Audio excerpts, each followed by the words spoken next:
Statut du chef de l'opposition depuis quelque temps gis nañ quand même ñu ngi agiter question boobu statut du chef de l'opposition ñu bëri jàpp ne que au lieu ñu focaliser wu ci contouru statut opposition on se focalise sur la personne de tel ou de tel léegi président suñu bëggoon xam que dit exactement la constitution pour mu mën a nekk porte d'entrée par rapport ak statut du chef de l'opposition bi. li ma la mën a wax mooy statut du chef de l'opposition amul benn juriste buy jàngale ci université wala institut de droit Sénégal bu la wax ne mu ngi ci constitution bi amul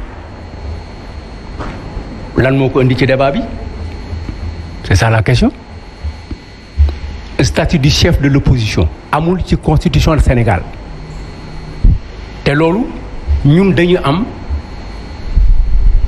obligation pour wax ci parce que constitution Sénégal turu opposition bu ci duggee le nom c'est en 2001 absolument moo tax téere bi ma lay wax ñett ñoo ñu signé ko Mademba Sy Pape Demba Sy Moussa Samb ak l'assistant en droit Ismaïla Madior dañuy wax ne innovation majeure la bi ñu jëlee opposition constitutionnalisé ko ci biir constitution bi utal ko benn chapitre benn titre spécial bu tudd titre de l'opposition ba pare teg ko nag ci diggante gouvernement bi ak assemblée nationale président de la république les droits président de la république gouvernement après de l'opposition soog a indi l'assemblée nationale dafay mel ni dañu bëgg leen ne opposition bi am na importance te assemblée bu nekk dafa war a am opposition mais nee na Aïcha boo jëlee ci préambule bi ca commencement bi balaa ngaa def article 1 lañ la wax ne Sénégal de dafa nekk dëkk boo xam ne bii dafa war a am une majorité et une opposition ngoonte boon ñun ñu defoon loolu xam nga lu tax ñu defoon ko parce que dañuy xeex ay at yu bari pour mën a réunion dem kaso pour am communiqué marche ñu dóor la tëj ñëpp ñuy xeex ba Sénégal yëpp am droit yooyu moo tax ñu bañal leen loolu ñu indil leen loolu utal leen statut de l'opposition jaarama Abdoulaye Wade buñ ko fàtte mais mu ne nag opposition boobu nañ ko utal statut pour mu am ay lu muy doxee mission nañ ko utal statut moom opposition bi moo tax boo ko seetloo ci texte bi dañ lay wax naan constitution Sénégal de dafay garantir parti politique yi nga xam ne dañu contre gouvernement bi le droit de s'opposer xanaa ngoonte boon jàpp nga ne Abdoulaye Wade mu ngi jox cër parti yi fële ci kanam mais dafa génne parti yi nga xam ne ñooy opposé wu pour jox leen ay droits mu daal di wax ne la constitution garantit à l'opposition un statut qui lui permet de s'acquitter de ses missions. La loi définit leur statut et les droits muy deuxième bi troisième bi nag moo am importance mooy tax nga mën a tontu chef de l'opposition bi ñuy wax nii troisième bi dafa wax ne l'opposition parlementaire mooy opposition bi nga xam ne ñu ngi ci biir assemblée bi te am ay députés. Est-ce que dafa wax opposition présidentielle. dafa wax opposition locale wala régionale. wala cantonale. opposition parlementaire la constitution bi wax moo tax 2002 pourtant Moustapha Niasse mu ngi woon ci biir assemblée bi Ousmane Tanor Dieng mu ngi woon ci biir assemblée bi Ablaye Bathily mu ngi ci woon ci biir assemblée bi Dansokho mu ngi woon ci biir assemblée bi mais ñoom ñëpp kenn kaas si woon chef de l'opposition xam nga ñan ñoo ko doon kaas ñaar Moustapha Niasse ak Ousmane Tanor xam nga lu ñu jotee kii def ko ne man maa la ëpp député kii ne ko maa la ëpp voix mais pourtant Moustapha Niasse moo nekkoon deuxième à l'élection présidentielle pourquoi waxul Tanor ne ko man maa jël deuxième parce que du woon yoon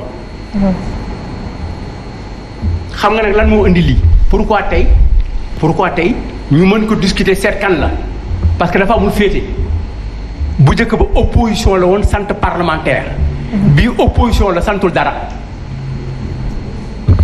parce que référendum mu 2016 encore le coup d'état constitutionnel des légistes ci bindu Ismaïla Madior Fall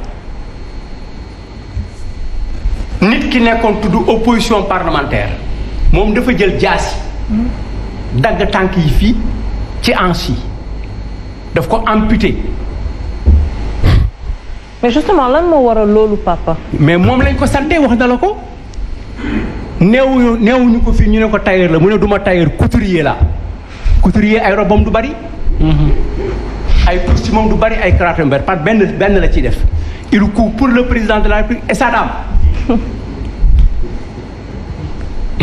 donc ñu dindi ci l'opposition parlementaire bàyyi ko noonu moo tax moom ci boppam moo jëkk a génn ne après les élections xëy na en principe war nañu mën a une opposition dégg nga maam présidentielle alors c'est-à-dire ñoom seen bopp li ñu bëgg il faut nga xam leen ngeen xam nga xam ko comme danger la da nga leen ciy dimbali moo tax Macky Sall bu ko kenn tere mu uti 3e mandat xaw ma dina ko amam déet bëgg na ko it am na ñu ko wax koo ci laaj ku ñëw fee laaj ko ku la ci tontu ne mënu ko def ma fay la 3 millions xam nga laaj yéen ko su nekk ngeen laaj duñ leen tontu barke démb am na ku ci wax xam nga lu ma wax ci rajo bi ci journal bi mu ne pourquoi ñu ko koy laaj balaa muy tontu législative yi un excellent politique loolu la tontu ngeen laaj ko Amadou Ba mu ne président dañ koy jàppale ba 2035. waaw léegi nag bëgg-bëggam xam nañ ko mais li mu bëgg moom da nga koy dimbali gis nga ci lii baax moom la bëgg ko yenn da nga koy teg ci bopp bi moo tax ñi nekk ci biir aussi ragal ci wax te duñ ci wax ils ont raison parce que dañ leen ko tere am na ñoo xam ne bi ñu ko defee le lendemain yéen a ngi koy suivre dañuy wootee réunion seen secrétariat exécutif wala réunion ñoom ñu wax ci ne dafay dañ leen ko tere ñu wax kenn du wax te sant wuñ la ko donc ku ci topp ñoom daay waxal de yéen ñi nekk fii seen poste yi te ngeen bëgg ko te mu dese leen quelques ans boo leen toppee journaliste yi ba ñu pousse leen fii ngeen ne amul droit bu mu ko def sooba yàlla boo léegi ñu dàq leen. C'est un conseil d'amis que je vous donne pour le peu qui vous reste. bu fekkee loolu la président c'est très grave alors dans ce sens mais ci noonu Ndeye Dime gis nañ ne que tamit dafa am loo xamante ne xaw na jaaxal nit ñi un peu ñu gis opposition bi jébbal lii di président de la République pour moom mu décider par rapport ak seen sort loolu tamit naka lañ ko mën a jàngatee. muy lu doy waar ne te kenn comprendrewul parce que président expliqué na fi léegi ci référendum 2016 bi d'ailleurs sax ci ñu bëri ci loolu la ñu sukkandiku pour wax ni la question du statut du chef de l'opposition a été réglée. parce que article 58 alinéa 2 bi wax nañu ni war nañu mën a waxtaan définir les critères bu ñu ci noppee nag yóbbu loi bi assemblée nationale ñu daal di koy voté mais tey comme ni nga ko waxee dafa mel ni genre patate bu tàng la ñu sànniwaat ko parce que koo ci laaj mu ne la man awma ci xalaat mu nekk lu doy waar comme ñoom ci seen biir bëgguñu parce que fii kenn ku ne xam nga ki la mën ne parce que ñoom ci seen biir opposition li ñu bëgg mooy toogal fii intérêt askan wi tey ñoom tam ci seen biir xam nañ parti bi fi ëpp doole ak bi fi ëppul doole ne serait-ce que pour loolu sax coow warul jub seen biir ñu war ko mën a lijjanti d'autant plus que comme ni ma expliqué léegi ni war nañ mën a expliquer ay critères te am na critères yoo xamante ne tamit ñi ngi wax opposition parlementaire ñi ngi wax tamit ku arrivé deuxième à la présidentielle mais loolu tamit day junj beneen problème parce que ñi ngi wax ni à l'avenir personne ne sait parce que tey jii nii ki nar a wutu Macky Sall mën na nekk mu nekk une candidature indépendante te su boobaa beneen problème dafay encore ñëw posé wu te tey man franchement les politiques surtout ñu nekk ci dialogue ba man xamuma lu ñuy jouer parce que statut du chef de l'opposition kenn neewul ni waruñu ko waxtaanee mais tey pour man li gën a jàmp mooy kañ la ñuy amal élection pour man loolu moo ëpp solo parce que tey boo xoolee tey si waxtaan yi ñu commencé si 15 mois daanaka 12 points rek lañ ci jot a am ab déggoo te 12 points yooyu ñu am déggoo daanaka li ci am farata dëggantaan pour ñu dem élection bokkul ci 12 points yooyu donc encore une fois statut de l'opposition ñi ngi koy wax mais gis naa ne tey ji am na lu gën a jàmp mooy ñu dem ci tey lan mooy priorité muy xam kañ la ñuy organiser élection yi. xam naa loolu dinañ ci ñëwaat oui. dama bëgg a apporter une précision léegi. il faut qu'on fasse attention. oui gars yi discuter nañu sur le statut du chef de l'opposition. depuis ay weer. mais mardi dañuy rendre compte ne dañuy juum parce que seen recommandation bi ñu jéggal bi ñu jox président Macky Sall. dañu wax ni par point boobu duñ ci wax. non mais effectivement. xam nga li daloon Mokhtar Mbow. Macky Sall ne ko man changé wu ma constitution je change la constitution. ngoonte ba nit ma nii soxlawu ma ko. la ko wax. statut du chef de l'opposition dañ ci waxtaan ba talaata mardi. ñu yëg ne constitution bi mayu leen ko. lu tax kon ñu rétropédalé kon loolu la. te waaw moo tax léegi ñëpp ñuy wax statut de l'opposition bi ñu dajee mardi. ñoom wax nañu bi ñu génnee ne ëllëg ci àllarba ji andil leen ñu texte waaye yéen waa opposition bi sur le statut de l'opposition. andil leen ñu texte mardi mercredi andi ñu texte jeudi andiwuñu texte jubawuñu parce que la ñu doon ut dafa am ñoo xam ne depuis 1 an et demi ñu ngi wër di liggéey sur le statut de l'opposition pour jox ko Idrissa Seck.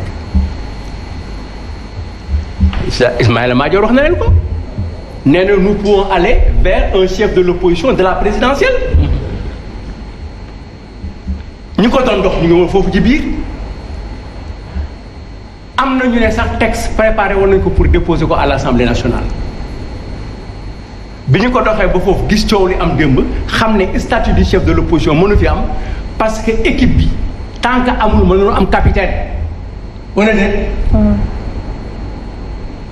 société bi bu ñu ko créé gul mënu am directeur. loolu moo leen dal donc ñu ne léegi nañ def statut de l'opposition ñu ne leen jox leen ñu proposition. mënuñu déggoo xam nga lu tax mënuñu déggoo il y a plusieurs oppositions dans ce groupe. absolument. ah c'est vrai. dafa am koo xam ne ñoo xam ne dañuy ñëw pour jël kenn def ko chef de l'opposition am na ñoo xam ne dañuy sonn defe ne poste ministre moo koy régler am ay directeur de cabinet ak ñooñu am na ñoo xam ne dañuy soog a ñëw dañu bëgg a feeñ am ñoo xam ne ils sont vieillissants te nangu ñu delloo loolu mooy situation bi il y a plusieurs oppositions et les intérêts divergent ci kanam tuuti. di ngeen ci am ay informations yu gën a précises alors léegi nag la question c'est que lu tax moo leen amul opposition ñun bokkuñu ci ñoom dañu jël seen bopp jox ko Macky Sall ne ko yow seetal ñu ñoom ils ne sont même pas capables. pour wax ne lii mooy suñu cër lii la ñu am lii la ñu bëgg ñu ne ko utal ñu xam nga lan moo leen di dal li la doon xaru suma benn ilimaanu jàkk bu tudd Cheikh Mbacké Samb.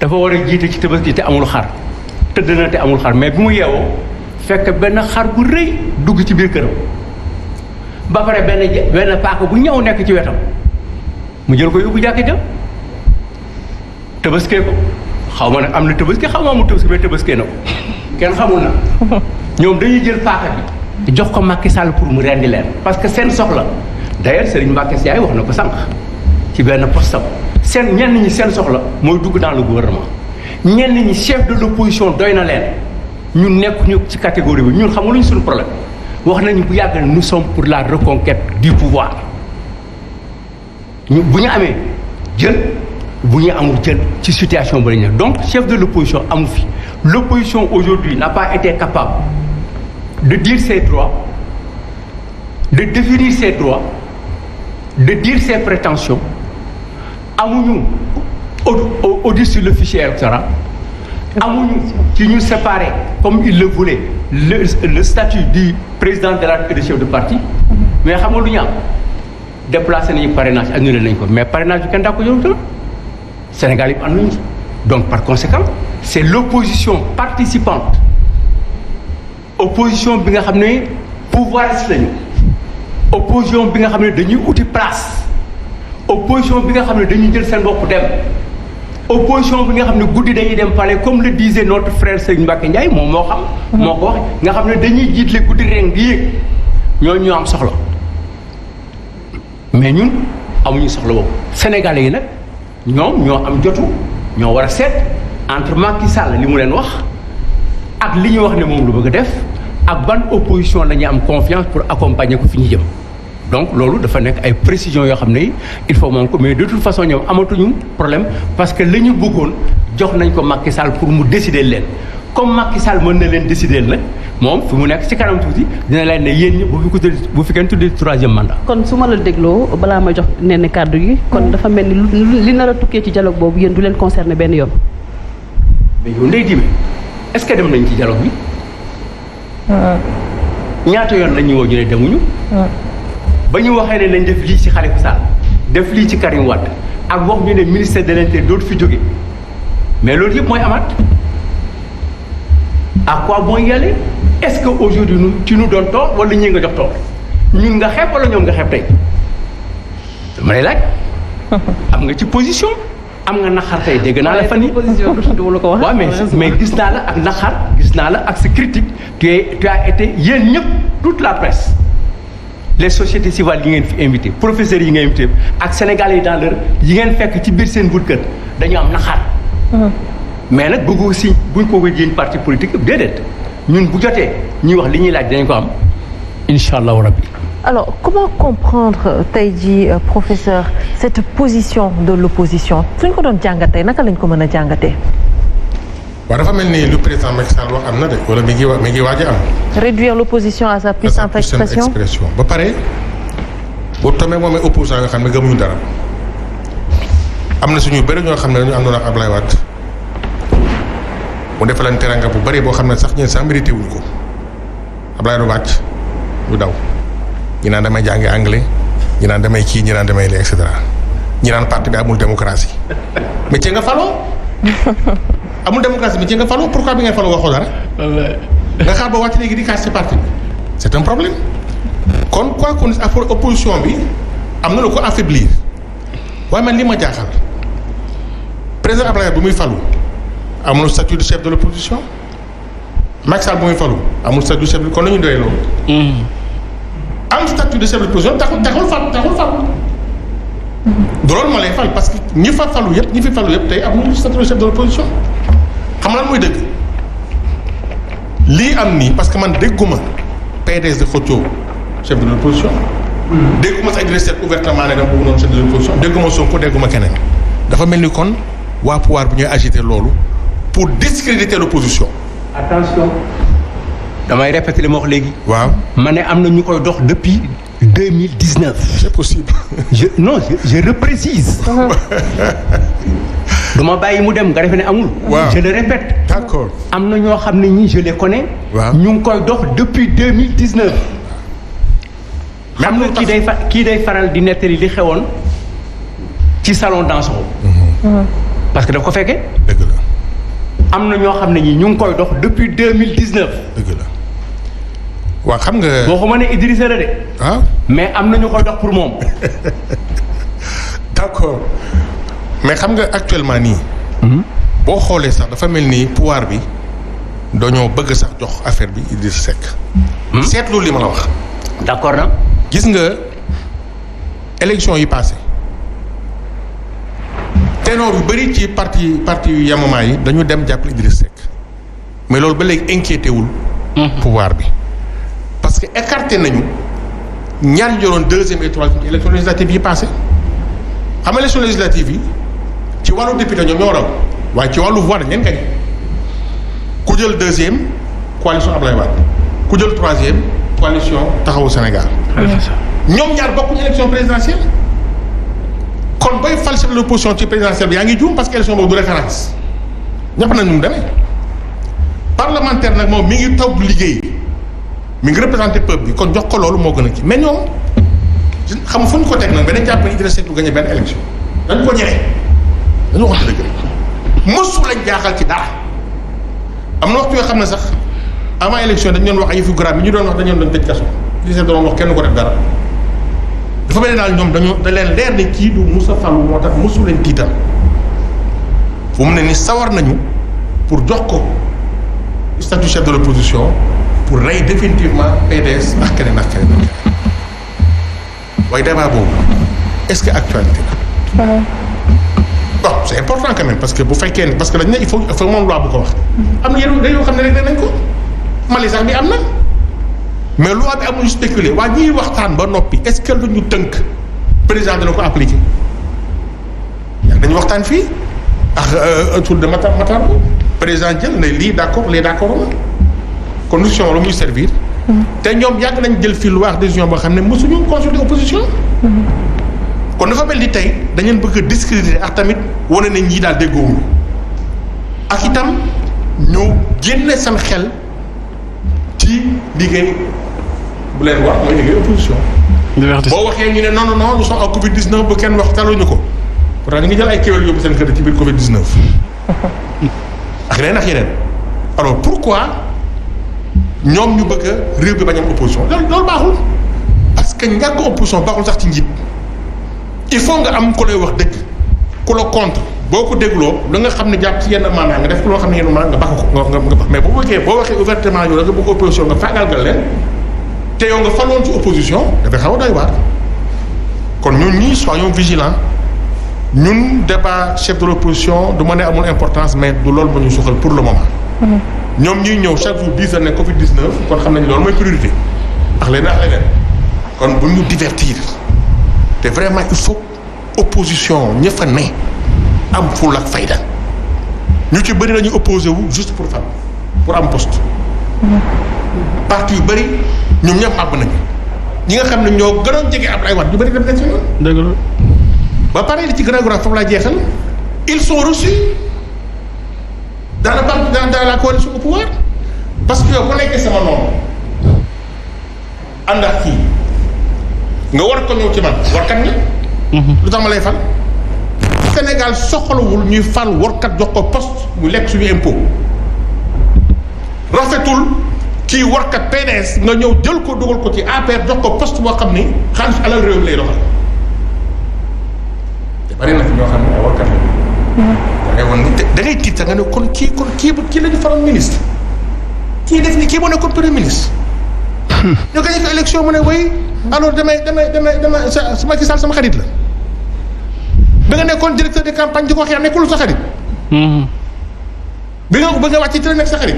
dëgg la de. non Sénégalais nangu nañu y a des gens yoo xam ne yéen journaliste da nga leen war sax jox micro dañu waxante dëgg rek parce que boo waree wor bu leer nañ ñëpp gis ko kenn waratul jox sa micro ngay wax ci rajo bi wala ci télévision dañu la war a écarter parce que tu as trahi le peuple. te bari na fi ay jeunes yoo xam ni. Abdoulaye Wade daf leen fal jox leen ndombal tànk yu am importance te amuñu benn diplôme. tey Abdoulaye Wade wàcc ñu daw ñi ay lapin ñi daw fii ñi aw nii ñi créé parti et cetera y compris ñu ko doon jege Abdoulaye Wade ay workat lañu c'est plus que des transhumants moo tax waa ji waxoon il faut les fusiller waaye yaakaar ne moom ma ci njëkk de. ku ko waxoon ku waxoon sa kii nu mu tuddati Souleymane Ndéné Ndiaye. ah d'accord. vous fusillez les transhumants ba pare mu jël fusil bi nag jëmale ko ci kawam parce que moom la ñu war a fusiller léegi c'est même le premier transhumant. alors très rapidement avant may ñëw ci yow Pape Makhtar delloo peut-être kaddu gi président suñuy xool parce que lu tax ñu agité déjà question boobu chef de l'opposition ban importance le chef de l'opposition war a am tey jii tout à l'heure Ludovic Rosner mu ngi koy wax ni que peut-être on a voulu choisir kii di Idrissa Seck pour bien sûr écarter wala pour mettre carrément à bas lii di PDS donc ban importance ak lan lañ ci mën a jàpp. écoutez. Idriss Seck fait partie des fils du PDS qui a eu un passé dans le parti comme tous les autres mais ku ci nekk ci ñun xam nga ni nga toll xam nga nu parti bu toll Toussaint Manga moo doon wax naan c'est le parti qui fait l'homme mais l'homme ne fait pas le parti. Par conséquent dama bëgg bul fàtte lenn parce que yéen a ko wax yéen seen bopp.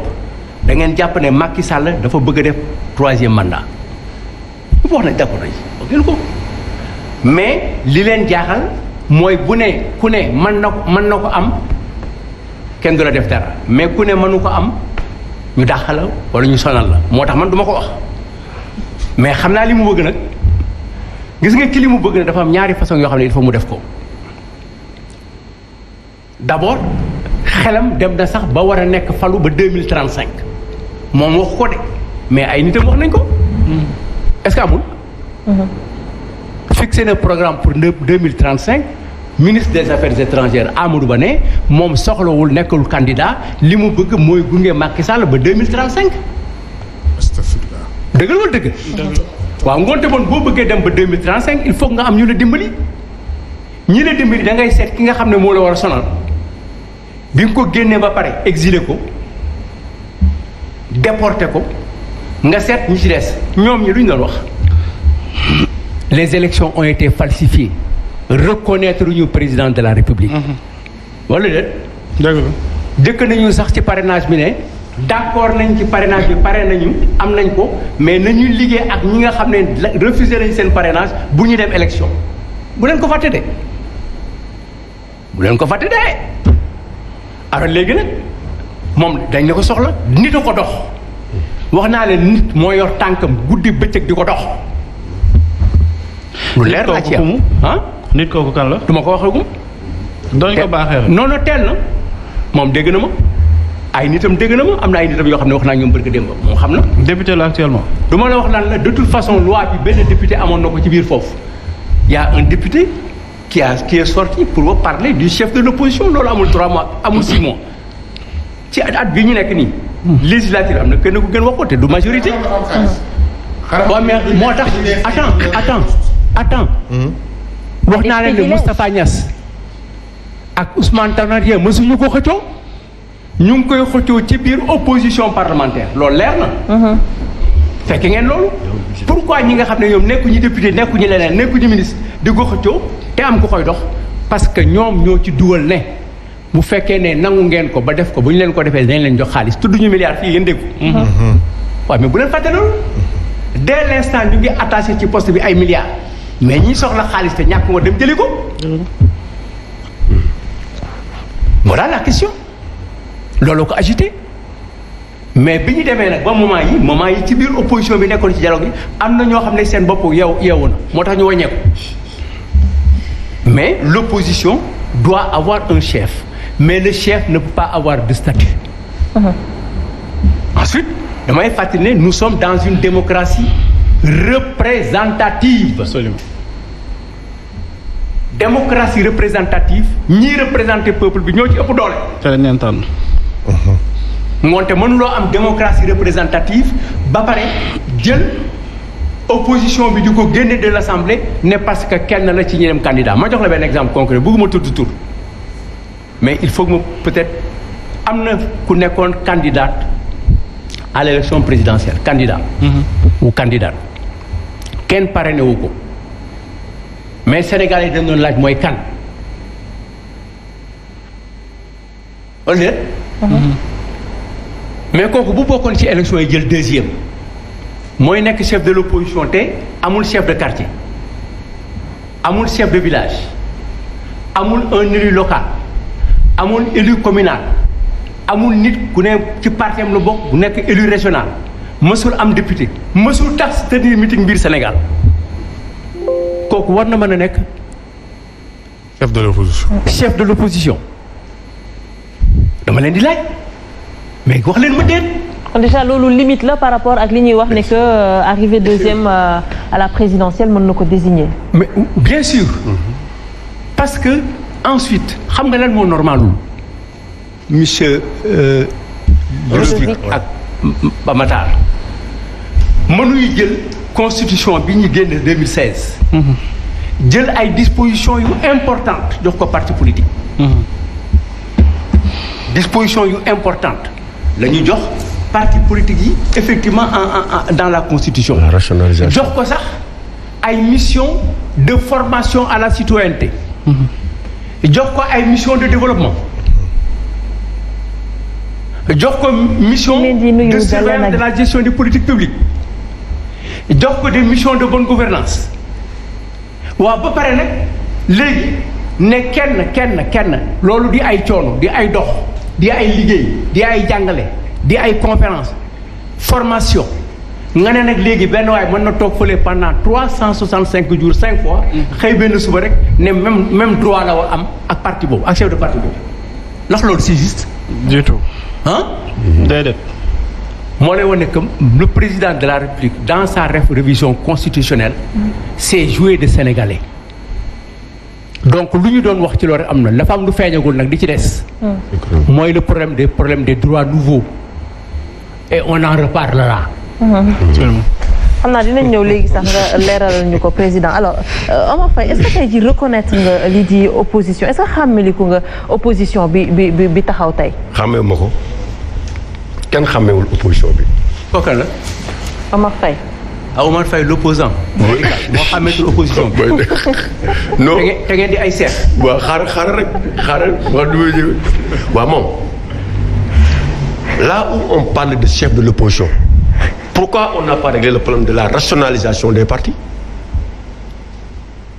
Parce que dañ ko wax ci point yi ñu soumettre ci référendum bi dañ ne rationalisation des partis politiques et statut chef de statut de l'opposition. Pourquoi rationalisation bi leen tigo ñu ñëw rek dugg ci statut de l'opposition?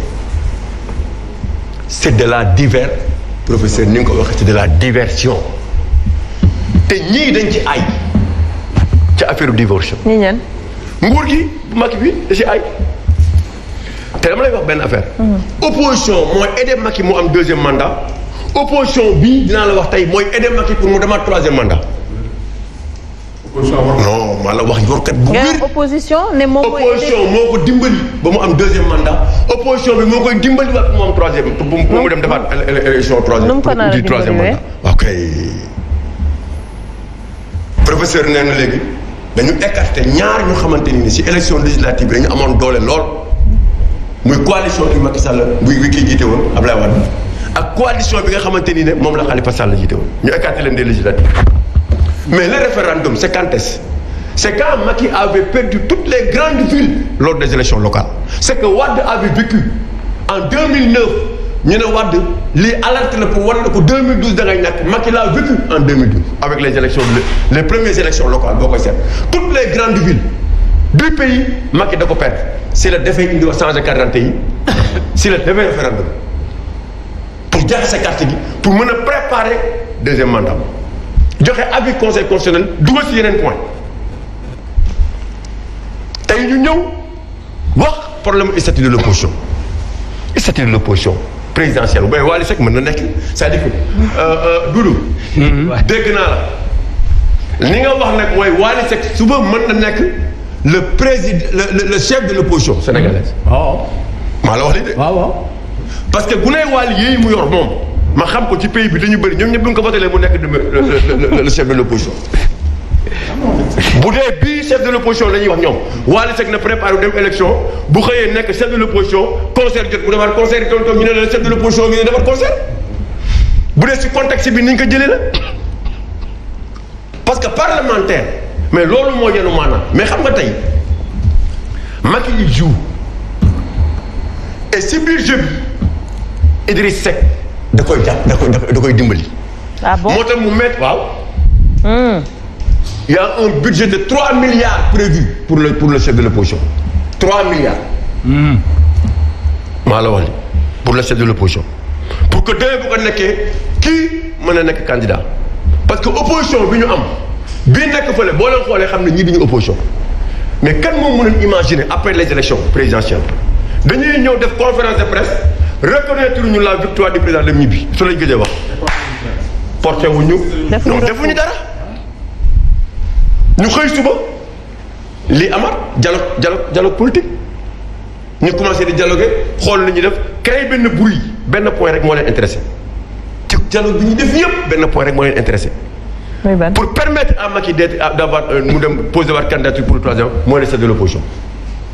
tous les autres points ne l'intéressent pas te amul lenn loo xamante ni rek la nañ booy seet ba mu bëggee def 7 ans conseil constitutionnel lañ yokk le nombre de membres qui se trouvent au niveau du conseil constitutionnel.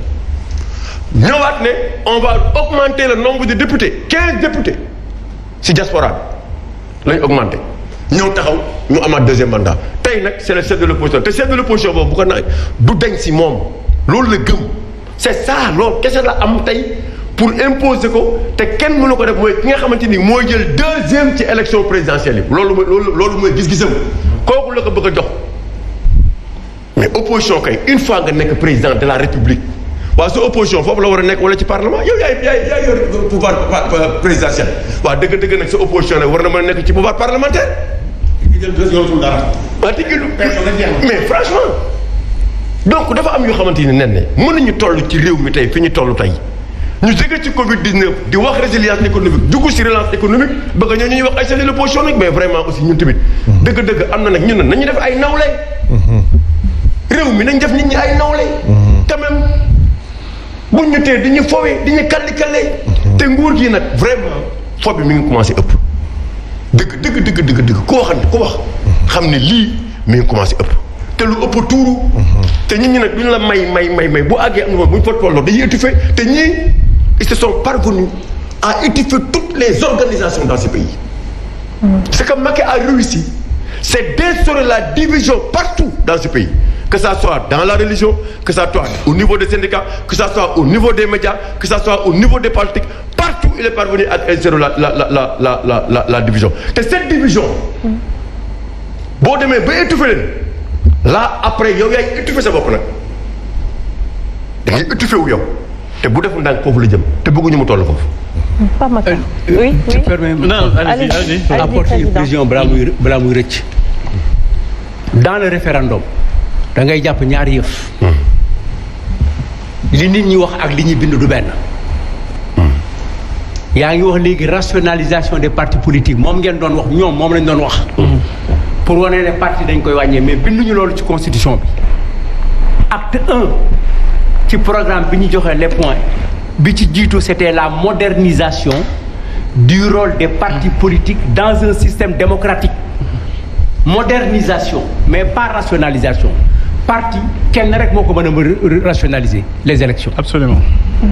mais dañ ko daxe nit ñi c'est-à-dire que c'est Tafsir qui disait que c'était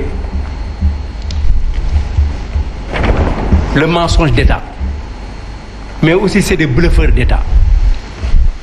Ils sont forts en ça. C'est simple, on n'a pas rationalisé parce qu'il y a plus de partis formés sous Macky Sall que sur les autres.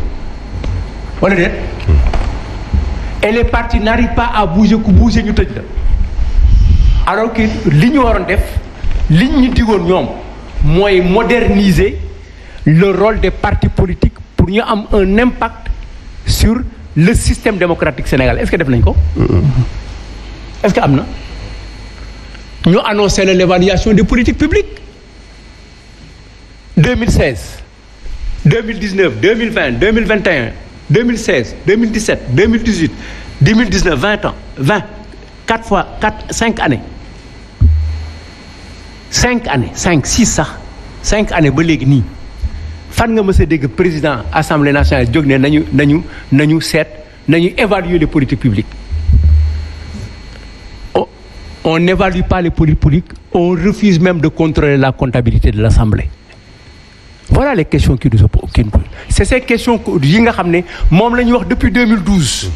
Mais on a emballé tout le monde sur sàcc nañu 4000 milliards.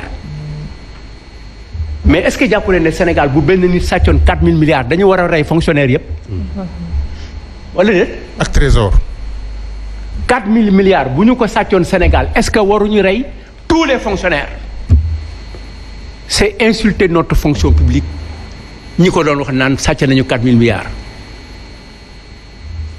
Donc par conséquent dama bëgg préciser ne dafa bokk ci li nga xam ne Macky Sall réglé wu ko la modernisation du rôle des partis politiques. yow amaguloo parti politique yu moderne nga bëgg tey tànn chef de l'opposition. Ndeye Dime ku reyagul xaru Tabaski doo xalaat tam xarit. yéen ñiy togg cere mu bee nii dana ma jàpp cere tam xarit yeelu Tabaski ci la bokk. ak boobu. waaw donc dañuy fo rek dañuy caaxaan mais maintenant comme dañuy caaxaan nag nañu dimbali Macky Sall ci mu taxaw ne damay jël 3e mandat. aidons-le à ça. dina yee fitna de. ah dina yee fitna de. à ça président. waaw mais moom la bëgg. oui mais waaw mais moom la bëgg. mais même bu fekkee moom la bëgg pourquoi l'aider à ça. waaw mais parce que moom la bëgg te ñun dañ ko doon xeex. ñun am na lu ñu tam ba pare ba teg ñu fële kenn nanguñu woon déglu mais lan moo fi sës ñoom opposition bi ko fi teg moom wax na ko léegi dañu ne woon ñoom ñaar ay seex lañu mais moo xam ne na xàmmeetu ko. Sénégalais yi nag dinañuy rendre compte ci kanam la ñu amoon ak la ñu am la ñu bàyyi ak li ñu téye te li ñu téye woon téyetuñu ko bàyyi nañ ko donc ñaar moo mën a am